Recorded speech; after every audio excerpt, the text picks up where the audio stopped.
নমস্কার, কলিস কিচেনে সবাইকে স্বাগত জানাচ্ছি। আজ আমি দুইটা রেসিপি একসাথে বানাচ্ছি। প্রথমে বানিয়ে নিচ্ছি এখানে লাউ ডগা দিয়ে শস্য দিয়ে ভাপা।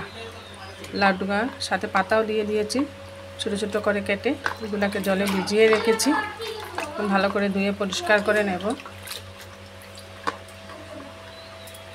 একবার আমি উঠিয়ে নিচ্ছি, এভাবে 2-3 বার করে ধুয়ে নিতে হবে। লাউর ডগা, কচি ডগা দিয়েছি আর পাতা দিয়েছি, এগুলা দিয়ে শস্য দিয়ে ভাপা বানাবো। একবার ধুয়ে নিয়েছি, আবার আমি পরিষ্কার জলে আরও একবার ধুয়েছি। এভাবে 3-4 বার করে ধুয়ে নিতে হবে লাউ ডগাগুলোকে। ডগাগুলায় অনেক মাটি থাকে, এইভাবে ভালো করে বেশি বেশি করে জল দিয়ে এইভাবে ধুতে হবে।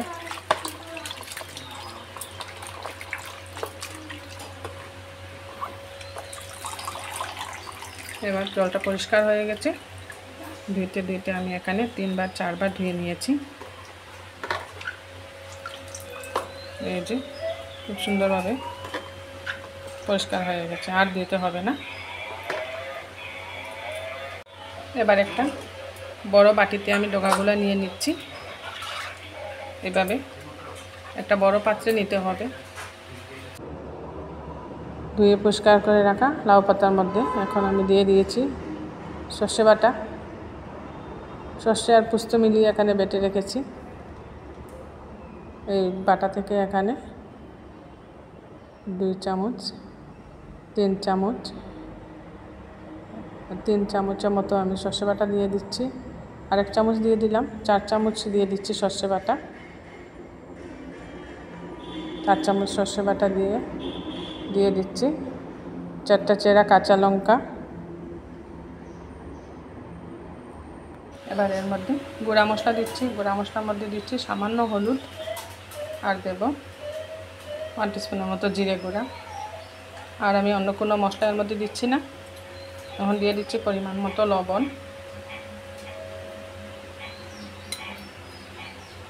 আর লাগবে এখানে কাঁচা সরষের তেল। তেলটা এখানে 2 চামচের মতো আমি তেল দিয়ে দিয়েছি। এবার সবগুলোকে আমি মেখে নেব। দেখুন খুব সুন্দরভাবে আমি মেখে নিয়েছি সরষের তেল আর বাটা শস্য দিয়ে। গ্যাস জ্বালিয়ে কড়াই বসিয়ে দিয়েছি। কড়াইতে দিয়ে দিলাম আরও 2 চামচের মতো সরষের তেল। এবার এর মধ্যে ফোড়ন দিচ্ছি কালো জিরে, শুকনো লঙ্কা। কালো জিরে আর শুকনো লঙ্কা দিয়ে একটু ভাজা ভাজা করে নিচ্ছি ফোড়নটাকে। আমি এই রেসিপি যখন শ্যুট করি তখন ঘরে আমার ছেলে খেলনা দিয়ে খেলা করছে, আর ওর খেলনার আওয়াজ আমার রেসিপির মধ্যে চলে আসছে। এর জন্য মধ্যে মধ্যে আমি ভয়েস ওভার দিয়েছি। এইভাবে ফোড়নটাকে একটু বেজে নিচ্ছি। ফোড়নটা বেজে নিলে খুব সুন্দর একটা গন্ধ বেরোবে ফোড়ন থেকে। আর এই কালো জিরে শুকনো লঙ্কা ফোড়নটা এই রেসিপির মধ্যে দিলে খুব টেস্ট হয়, গন্ধটাও খুব সুন্দর হয় লাউ পাতা ভাপার। ফোড়নটা ভাজা হয়ে গেছে, লাউ পাতাগুলো দিয়ে দেবো। আবার দিয়ে দিচ্ছি।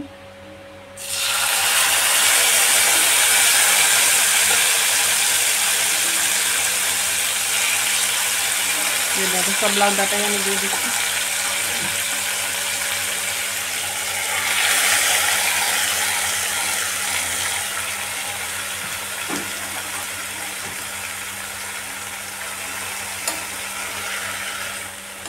এইভাবে একটু উল্টে পাল্টে মিক্স করে ঢেকে দিই।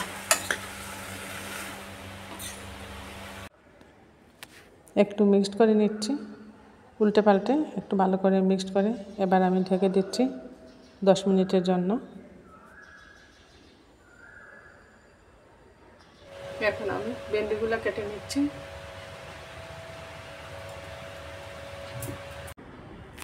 এবার কড়াইটা ঢাকা দিয়ে ওইদিকে ধুয়ে পরিষ্কার করে রাখা ভেন্ডিগুলো এখন আমি কেটে নিচ্ছি। এগুলোকে বড় বড় পিস করে কাটছি। ছোটো ছোটো ভেন্ডি হলে আস্তে আস্তে রাখলে ভালো লাগে দেখতে। যেহেতু একটু বড় ভেন্ডি, তাই একটা ভেন্ডি 2 পিস কি 3 পিস এইভাবে করে কেটে নিচ্ছি। ভেন্ডি দিয়ে আমি 2 ভেন্ডি রেসিপি বানাচ্ছি। এর জন্য ভেন্ডিগুলো একটু বড় বড় করে পিস করে কাটছি।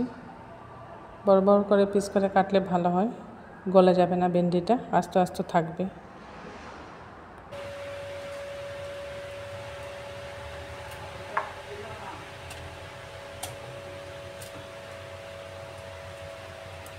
এইভাবে সব ভেন্ডিগুলো আমি কেটে নিচ্ছি। এই যে এরকম বড় বড় পিস করে সব ভেন্ডিগুলো কেটে নিচ্ছি।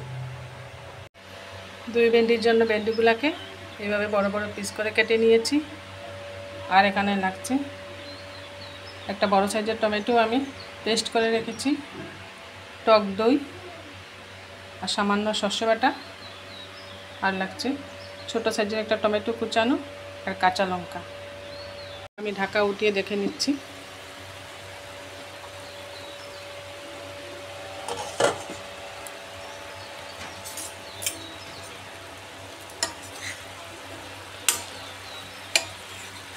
খুব সুন্দরভাবে মজে গেছে। আবারও একবার উল্টে পাল্টে ঢাকা দিয়ে দিচ্ছি।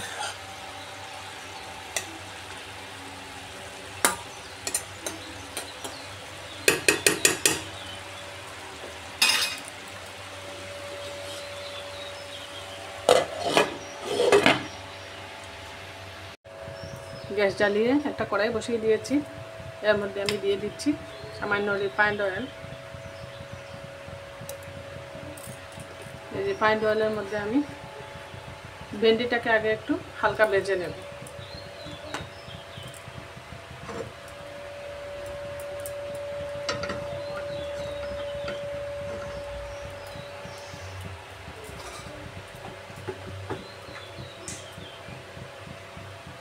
তেলের মধ্যে সামান্য হলুদ দিয়ে দিলাম।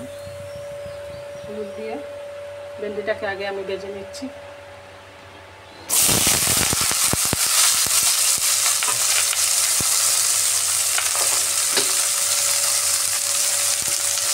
ভেন্ডি দিয়ে সামান্য লবণ দিয়ে দিলাম।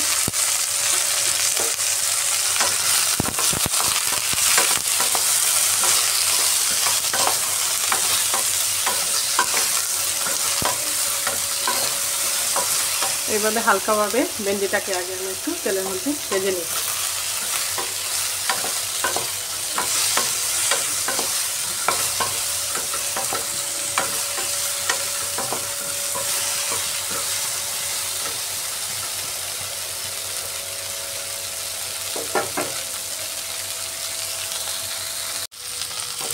ভেন্ডিগুলোকে আবার হালকাভাবে একবার নাড়িয়ে দিচ্ছি। এবার এগুলোকে আমি নামিয়ে নেব।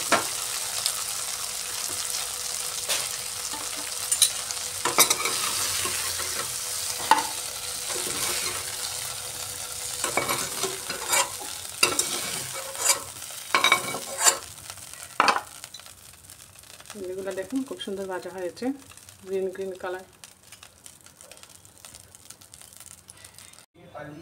এদিকে অন্য একটা গ্যাসে আমি ভাপা বসিয়েছিলাম। লাউ ডাঁটা ভাপাটা হয়ে গেছে। দেখুন খুব সুন্দরভাবে ভাপাটা হয়ে গেছে, সুন্দরভাবে সিদ্ধ হয়ে গেছে। ডাঁটাগুলো নরম হয়ে আসছে, পাতা ডাঁটা মাখো মাখো হয়ে আসছে। এবার নামানোর আগে দিয়ে দিচ্ছি কাঁচা সরষের তেল। আরও 2 চামচের মতো কাঁচা সরষের তেল দিয়ে মিক্সড করে নিলাম। এইভাবে ভালোভাবে মিক্সড করে নিয়ে নামিয়ে নিচ্ছি। এদিকে ভেন্ডি ভাজা কড়াইয়ের মধ্যে দিয়ে দিচ্ছি একটু সরষের তেল। ফোড়নে দিয়ে দিচ্ছি পেঁয়াজ কুচি,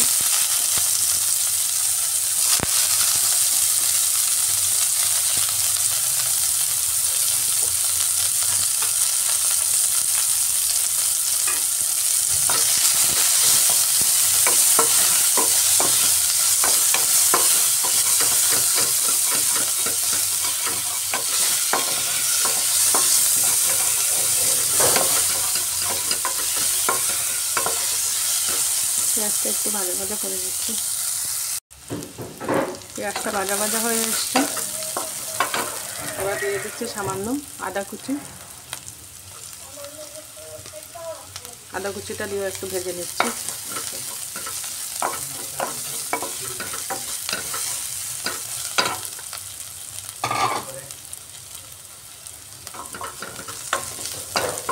আদা কুচি দিয়েও একটু ভেজে নিলাম পেঁয়াজের সাথে। এবার দিচ্ছি টমেটো কুচি।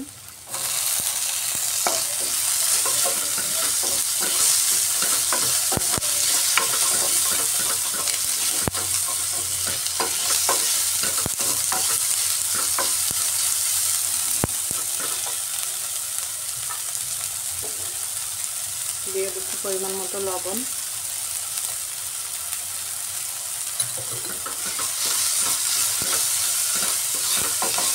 লবণটা দিয়ে একটু ভেজে নিয়ে ঢেকে দিচ্ছি যাতে টমেটোটা গলে যায়।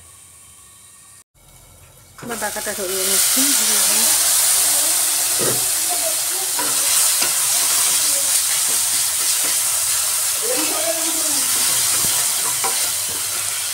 টমেটোগুলো খুব সুন্দর মজে গেছে, দেখুন খুব সুন্দর টমেটোগুলো মজে গেছে।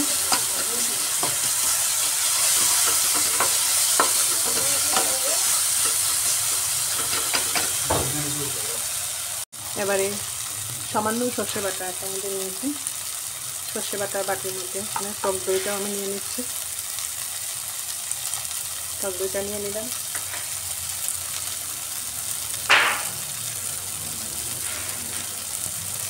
এবার এর মধ্যে দিয়ে দিচ্ছি 1 চামচ হলুদ, 1 চামচ ধনে গুঁড়া,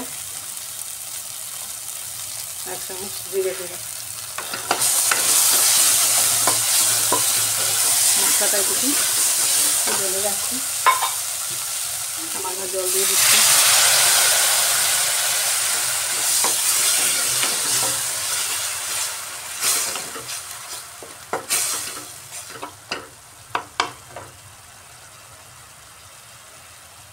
এবার মশলাটাকে দইয়ের সাথে মিক্সড করে দিয়ে দিচ্ছি।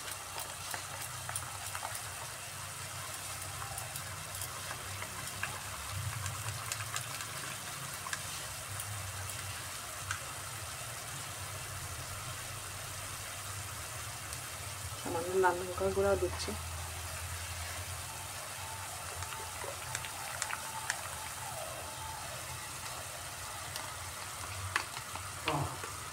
মশলাটা এবার আমি দই মিক্স করে সব মশলাটা দিয়ে এখন কষিয়ে নিচ্ছি ভালো করে। দই মশলাটাই মেন, দই ভেন্ডির মধ্যে এটাই মেন মশলা। এটাকে আমি এখন ভালোভাবে কষাচ্ছি। মশলাটাকে ভালো করে কষিয়ে নিচ্ছি দইয়ের সাথে।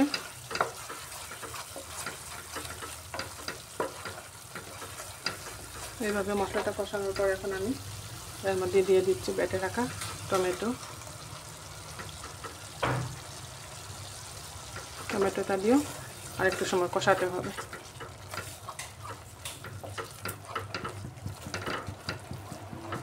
এইভাবে টমেটোটা দিয়েও আমি একটু সময় কষিয়ে নিচ্ছি মশলাটাকে।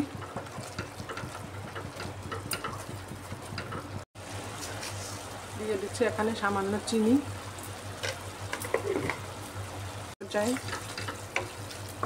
মশলা কষানোর এই পর্যায়ে এসে আমি এখন ভেজে রাখা ভেন্ডি দিয়ে দিব।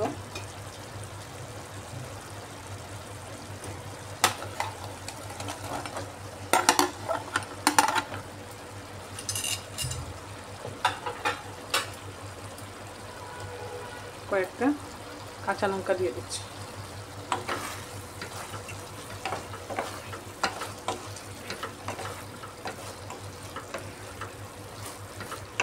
এবার ভেন্ডির সাথে আমি একটু সুন্দরভাবে কষিয়ে নিচ্ছি।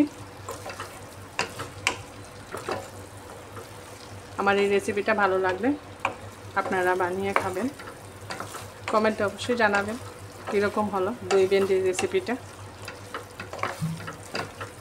দেখুন খুব সুন্দরভাবে এখন কষিয়ে নিয়েছি আমি। কষানোর এই পর্যায়ে এসে সামান্য জল দিয়ে দেব। বেশি জল দেবো না, এর মধ্যে সামান্য জল দিয়ে দেব। মশলার বাটি দেওয়া জলটা আমি দিয়ে দিচ্ছি।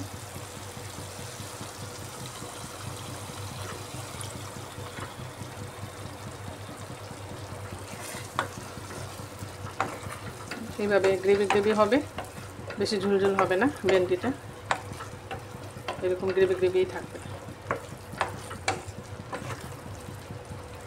এবার 5 মিনিটের জন্য ঢাকা দিয়ে দেব।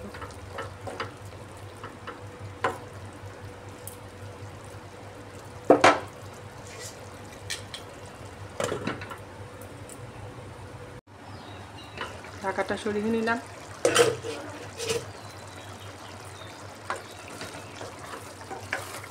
তৈরি হয়ে গেছে দই ভেন্ডি। ভেন্ডিগুলো এরকম আস্তে আস্তে থাকবে, সম্পূর্ণরূপে নরম করব না, নরম করলে ভালো লাগবে না খেতে। এবার উপর থেকে সামান্য গরম মশলা দিয়ে দিচ্ছি। গরম মশলা ছড়িয়ে নামিয়ে নিচ্ছি।